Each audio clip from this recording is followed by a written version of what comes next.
जैन धर्म अनादिकालीन परंपरा की श्रृंखला में अपने आप को समाहित किए है। भारत देश का एक आदर्श परंपरा का जो रूप है वह श्रमण संस्कृति मानी जाती है।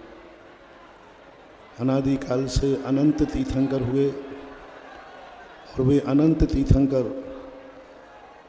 जैन धर्म की परंपरा को आगे बढ़ाया।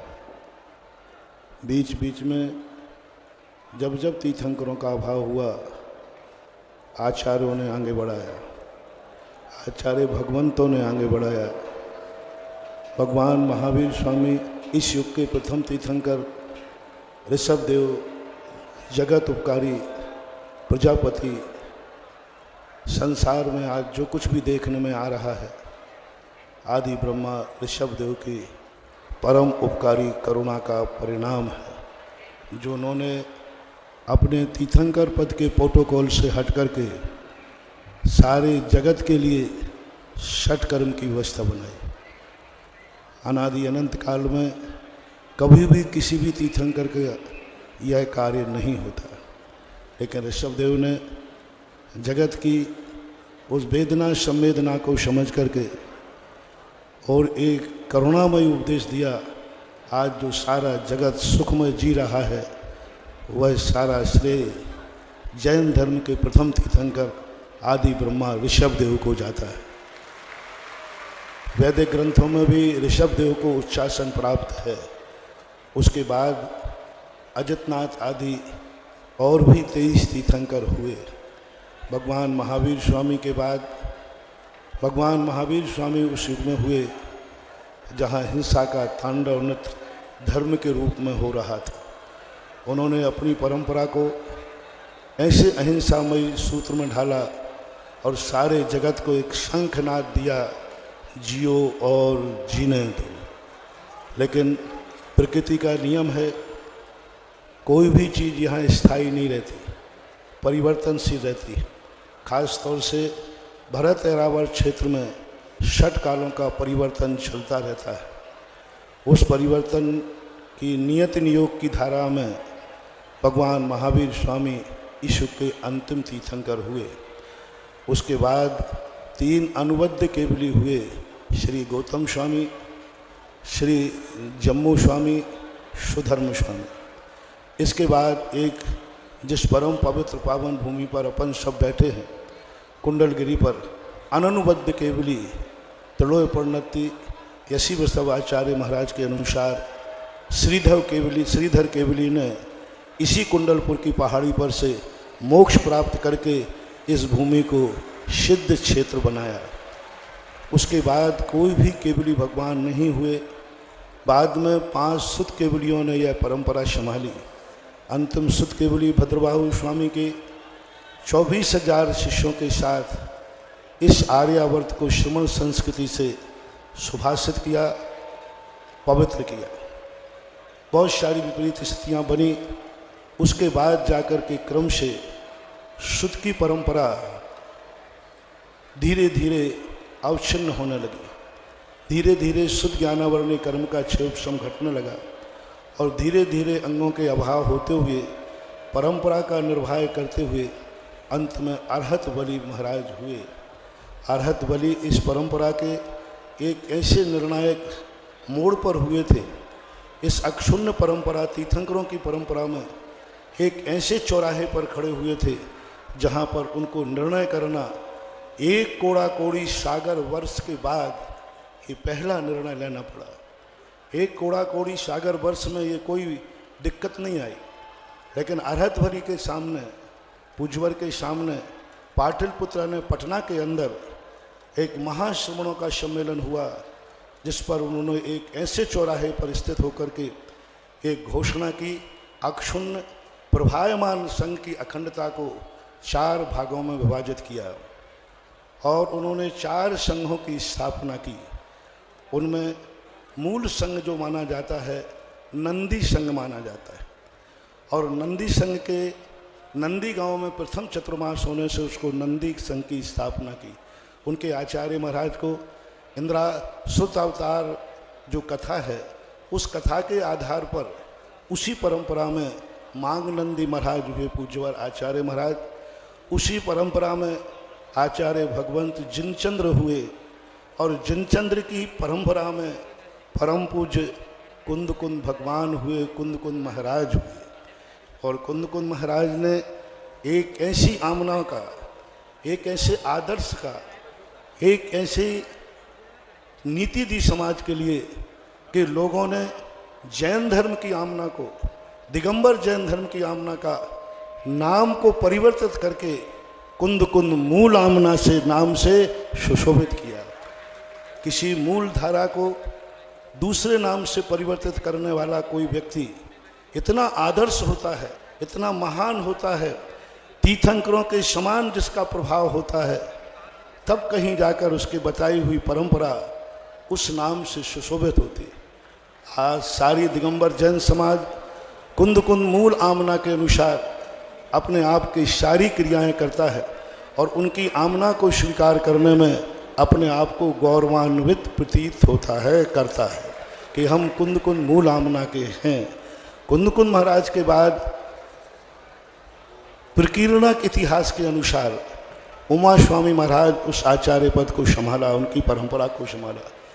पूज्यवर उमा स्वामी महाराज के बाद अनेक आचार्यों की परंपराएं विभाजित हुई और ये विभाजित होते होते 10वीं शताब्दी में पूज्यवर जिनसेन स्वामी तक आई। दक्षिण भारत के बहुत बड़े आचार्य हुए जिनसेन स्वामी, उन्होंने इस परंपरा को निर्वाह करके अपने रूप में लिया। उसके बाद फिर अनेक प्रकार के परिवर्तन हुए, अनेक प्रकार के विभाजन हुए और 13वीं 14वीं शताब्दी के बाद हमारे दुर्भाग्य से इस आर्यावर्त पर ऐसी आताताई शक्तियों ने साम्राज्य किया कि हमारी मूल आचार्य परंपरा को दुनिया के सामने उद्घाटित होने से रोक दिया गया।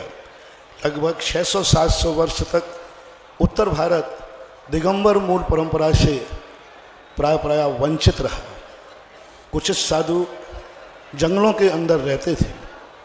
अंतिम साधु पूज्यवर शांति सागर महाराज जब ग्रस्त अवस्था में थे, आचार्य सिद्ध सागर महाराज जो एक जंगल में रह कर के, सिद्ध सागर महाराज जो जंगल में रहते थे, महाराज शांति सागर ग्रस्त अवस्था में उनको 8 दिन में एक बार आहार करने आते थे, उनको वैन गंगा नदी पार कराते थे।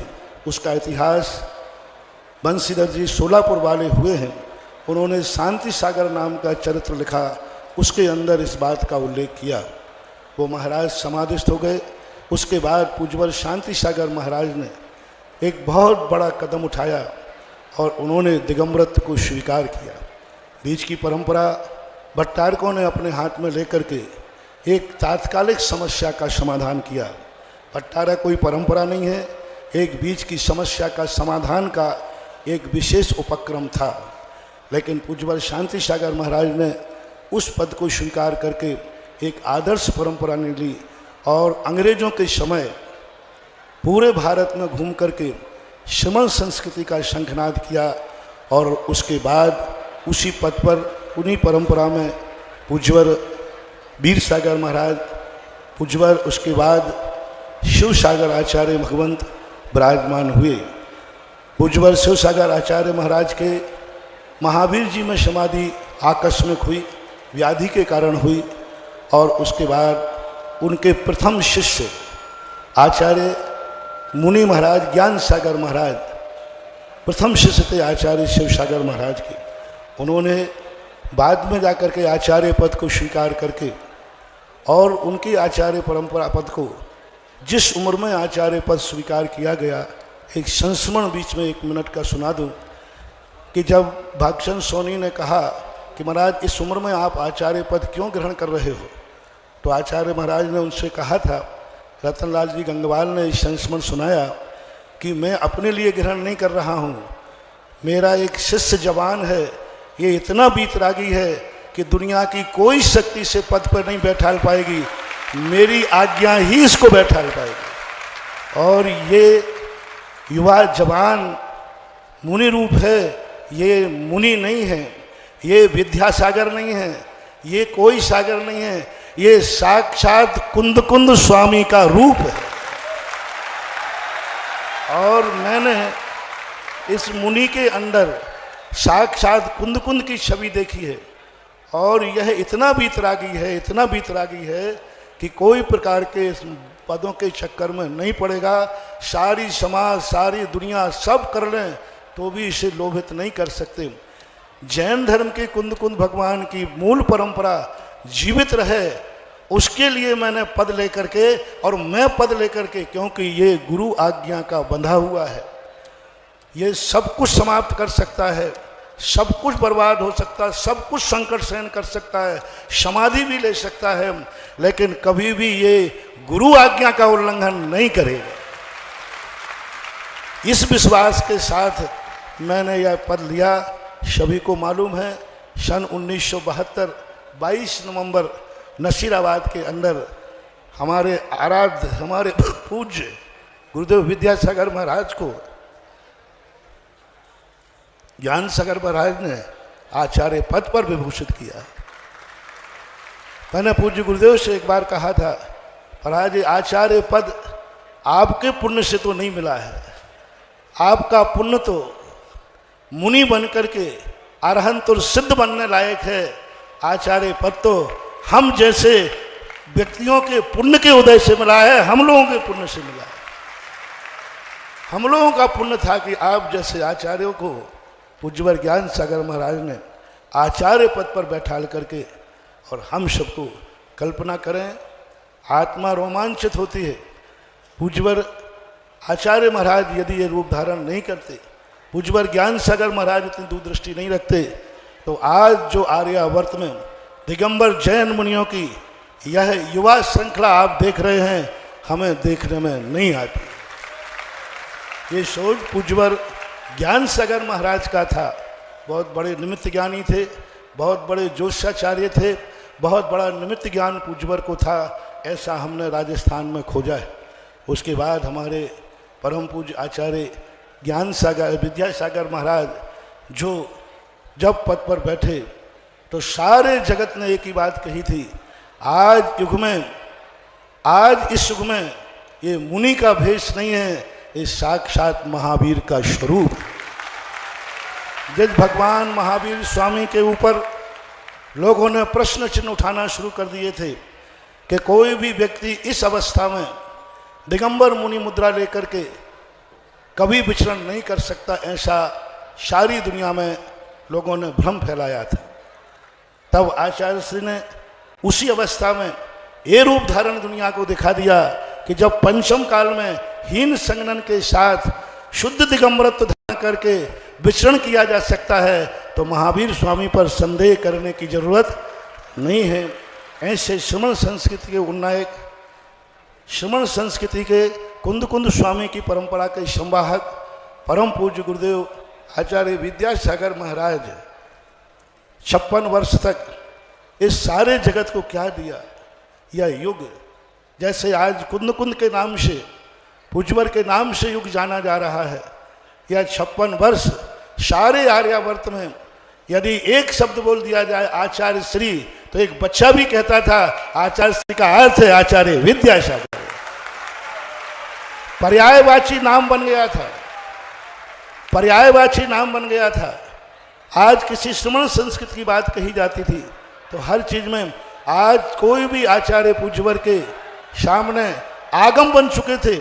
आचार्य के मुख से निकला हुआ, उनके आचरण में आई हुई कोई बात के लिए कोई व्यक्ति ग्रंथ खोल के नहीं देखता। कोई व्यक्ति ये नहीं खोजता कि आचार्य श्री ने कहा है या आचार्य श्री कर रहे हैं, ये कितना सत्य है, कितना असत्य है। ये एकमात्र एक आचार्य हुए हजारों साल के बाद, मेरी दृष्टि से 10वीं शताब्दी के बाद एक प्रथम आचार्य हुए जिनकी कथनी और करनी को सारे जगत ने आगम मान लिया, प्रमाण मान लिया, तीर्थंकर की वाणी मान ली।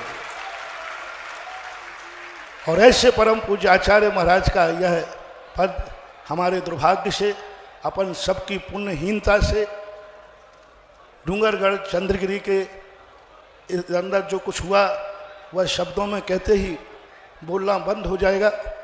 वह शब्दों में आते ही अंतर्नाद समाप्त हो जाएगा। वो शब अपन को मालूम है, हृदय बदारत। शाम को, रात को 2:50 बजे जिस समय समाचार आया, महाराज जी का समाचार आया था, उस समय आकर के जो स्थिति बनी थी उसको मैं अभी यहाँ नहीं कह पाऊँगा, उस शब्द का रूप ही नहीं बन पाएगा। एक ऐसे लगा जैसे कि सूर्य का अस्त ही हो गया, और ऐसा लगने लगा कि अब क्या होगा, कौन हमें प्रकाश देगा, कौन क्या करेगा। चारों तरफ एक अंधकार ही अंधकार दिख रहा है, अंधकार की स्थितियाँ बन रही थी। लेकिन उस अंधकार में आज जो कुछ भी कार्यक्रम हो रहा है, हमारे पूरे संघ के नायक, हमारे संघ के अग्रज पूज्य समय सागर महाराज जी, वो अपनी इच्छा से इस पद पर नहीं बैठ रहे, ना ये संघ बैठाल रहा है, ना समाज बैठाल रही है। पूज्य गुरुदेव का आदेश लेकर जो हमारे परम पूजनीय योग सागर महाराज, मैं 100 बार इनको प्रणाम करता हूँ, योग सागर महाराज को चरण स्पर्श करता हूँ कि ये वहाँ पहुँच गए तो कम से कम ये संदेशा हमें मिल गया, नहीं तो हम तो और अंधेरे में हो जाते, अंधकार में हो जाते। तो उसी परंपरा के अनुसार आज पूज्य गुरुदेव की आज्ञा, आदेश को हम लोगों ने, जब योग सागर महाराज जी ने कहा, आचार्य श्री की भावना है कि आचार्य का पद का जो पदारोहण है यह पूरे संघ और निर्यापकों की सन्निधि में होना चाहिए। अभी वाचन भी किया है। इनके एक शब्द ने, हम सब ने कितनी दूरी पर थे, सबके मन में एक ही भाव है, कोई दूरी नहीं है। जब आचार्य श्री ने यह कहा है कि सभी निर्यापक गण सभी मुनि और आर्यिका गण वहाँ उपस्थित हों, तब ये कार्यक्रम करना चाहिए। और आज आप सबको मालूम है, सभी महाराज लोग कितनी दूरी दूरी से आए, मात्र एक आदेश पर कि सभी संघ वहाँ उपस्थित हो, उस समय इस कार्यक्रम को करना।